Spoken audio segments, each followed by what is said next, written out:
Herkese merhabalar. Bugün sizlere kışın rahatlıkla ve lezzetli bir şekilde tüketebileceğiniz Lütenitsa tarifi vermek istiyorum. Malzemeler: 4 kilo domates,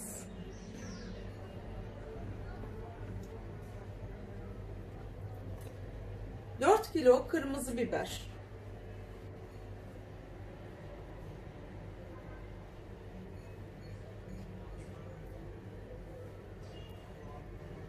1,5 kilo patlıcan,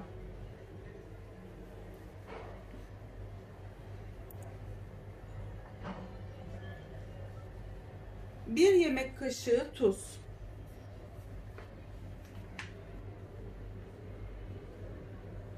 1 tatlı kaşığı şeker,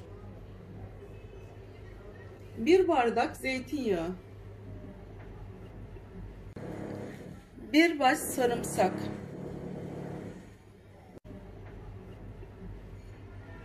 Şimdi Lütenitsa'yı pişirme aşamasına geçiyorum.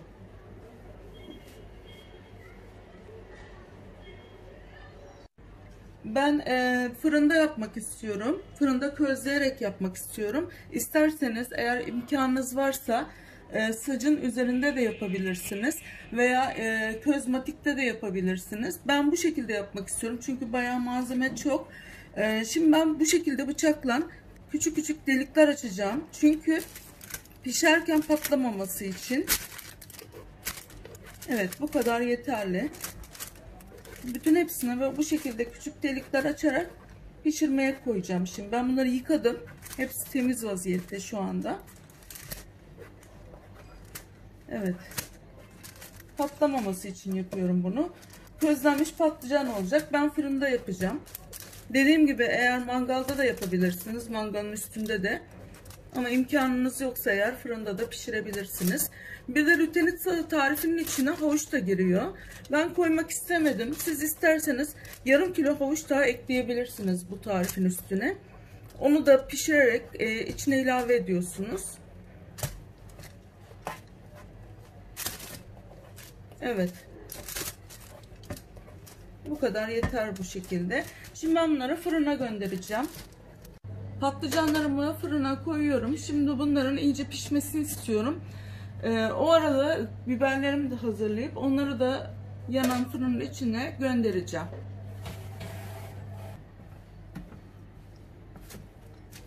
Biberlerimi de güzelce yıkadım. Şimdi bunları da sıralıyorum hemen tepsimin içine. Patlıcanlarla beraber bunların da pişmesini istiyorum.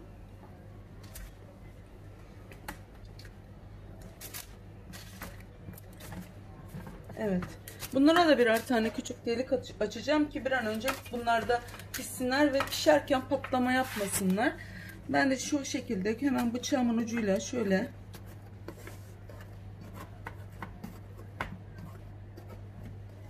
buna fazla açmaya gerek yok zaten. Bir tane delik bile yeter bunlara ama büyük olanlarını açacağım.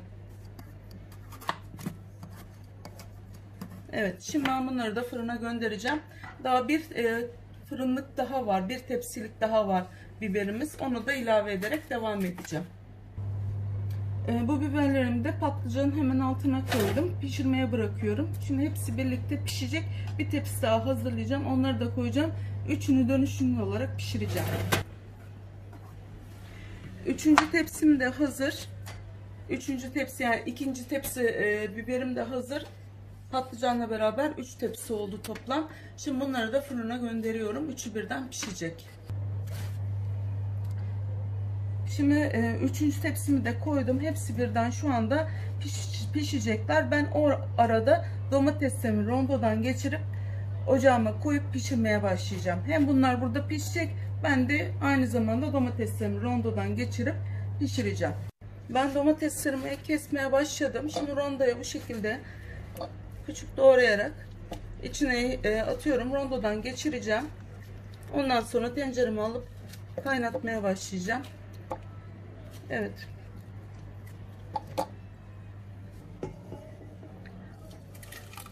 Rondodan geçirdim ben. Robottan geçirdim. Şimdi artık tencereme yavaş yavaş ilave ediyorum. Bu şekilde şimdi artık ocağa alıp pişirmeye başlayacağım. Aynı zamanda domateslerimi de devam edeceğim rondodan geçirmeye.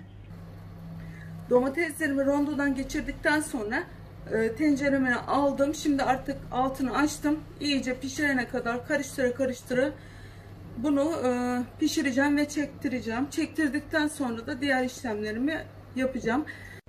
Biberlerim birinci tepsisi çıktı. Görüyorsunuz çok güzel bir şekilde pişmişler. Neredeyse kabukları soyulmak üzere şu şekilde hemen üstünden çekip çıkacak vaziyette. Bunlar biraz soğumasını bekleyeceğim. Daha sonra da içindeki çekirdeklerini ve kabuklarını soyup küçük küçük doğrayıp artık kaynayan sosumun içine ilave edeceğim. Sosumu da bu şekilde pişiriyorum. Kaynıyor şu anda.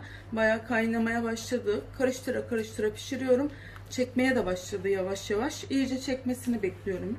Ondan sonra ilave edeceğim malzemelerimi. Patlıcanlarımız fırından çıktı. Gerçekten yumuşacık olmuşlar. Soğumasını bekliyorum. Soğuduktan sonra içinden kaşık yardımıyla içinin iç kısımlarını çıkaracağım.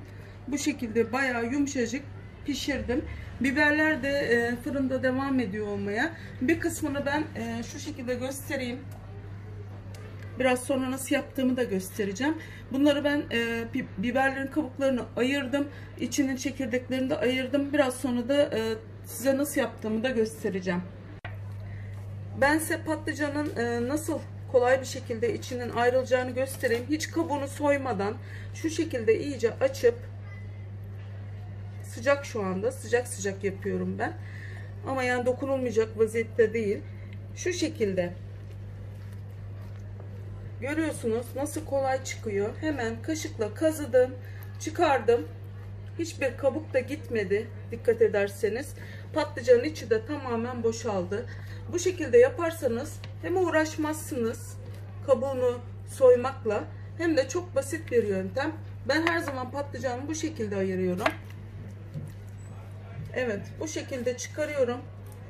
Çok basit bir şekilde çıkıyor gerçekten. Görüyorsunuz hiç kabuk koymadan içine sadece patlıcanın içini çıkardım.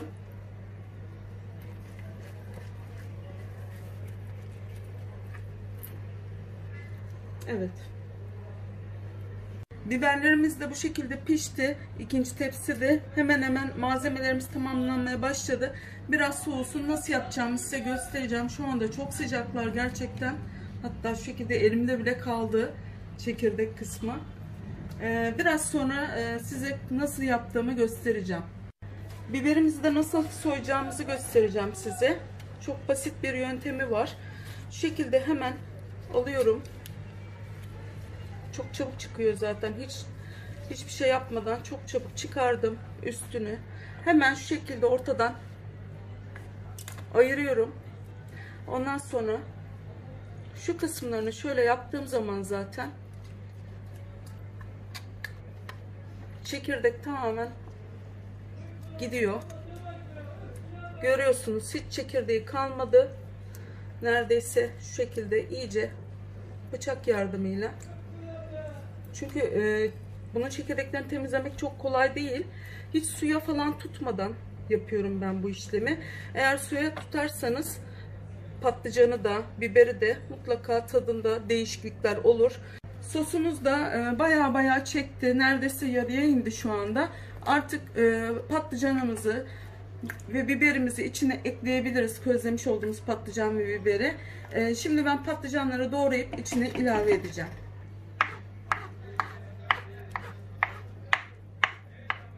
Evet, o kadar güzel pişmiş ki patlıcanlarımız. Gerçekten harika oldular. Şimdi bu şekilde yapıp hemen içine ilave ediyorum ben.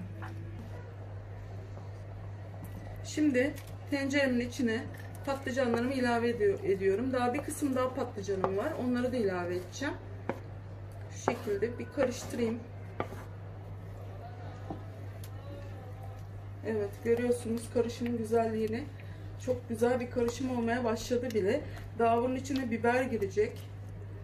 Daha da güzelleşecek bu karışım. Şimdi biberlerimi küçük küçük doğrayacağım. İçine ilave edeceğim.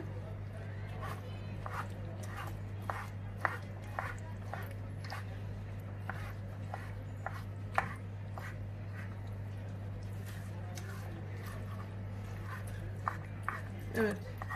Bu biberler de gerçekten çok güzel tat verecekler sosumuza. Doğramış olduğum biberlerimi sosumun içine ilave ediyorum. Gerçekten çok güzel bir karışım oldu. Daha da ilave edeceğim biberler var. Onları da ilave ettikten sonra artık iyice pişireceğim. Bir de ben en başlangıçta söylemeyi unuttum. Bir baş sarımsak koyacağız buna. Onu da şimdi doğrayıp içine küçük parçalar halinde koyup tuzunu ilave edeceğim. Yağını ilave edeceğim. Ve şekerini ilave edip pişirmeye devam edeceğim. Evet. Şimdi hemen tuzunu ilave edelim.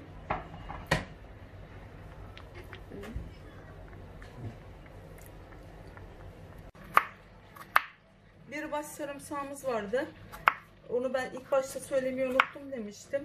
Şimdi bir baş sarımsağımla doğrayıp hemen sosumun içine ilave edeceğim. Şimdi ben onu tarif kısmına da yazacağım zaten. Oradan da okuyabilirsiniz içindeki malzemeleri.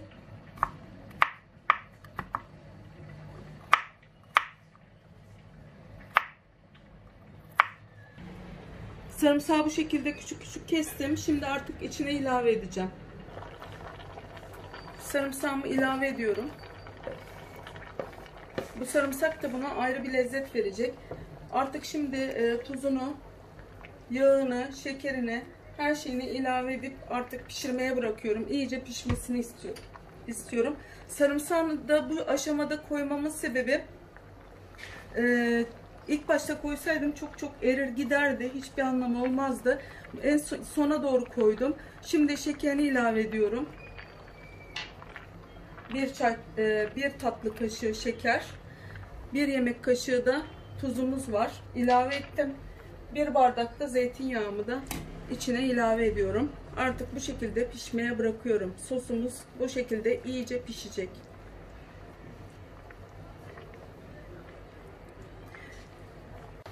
Sosumuz pişti. Kıvamının da bu şekilde olması gerekiyor. Ekmeğe sürmek için bayağı güzel, yoğun bir kıvamı oldu. Çok güzel bir tarif. Mutlaka denemenizi tavsiye ederim. Şimdi bunları sıcak sıcak kaynar kaynar küçük küçük kavanozlara dolduracağım ve küçük kavanozlara doldurup onları ters çevireceğim. Ve kışın da rahatlıkla kapağını açtığımız zaman taze taze yememiz nasip olacak. Bu şekilde yapıyoruz hep bu tip kışlık saklamamız gereken malzemeleri. Kavanozlara koydum, bu şekilde bir gün boyunca bekleyecek. Ertesi gün bunları artık düz çevirebiliriz. Üstünü bir örtüyle örteceğim şimdi ben bunun. Bu şekilde bir gün bekleyecek. Luteinisalarımız oldu. Gerçekten de çok lezzetli oldular. Şöyle bir göstereyim size. Sosum da bu şekilde oldu. Ekmeğe sürüp de sabah kahvaltılarında tüketebilirsiniz. Gerçekten çok lezzetli. Çok güzel bir sos. Mutlaka yapmadıysanız yapmanızı tavsiye ederim. Kanalıma abone olmayı, yorum yapmayı, beğeni yapmayı lütfen unutmayın. Afiyet olsun.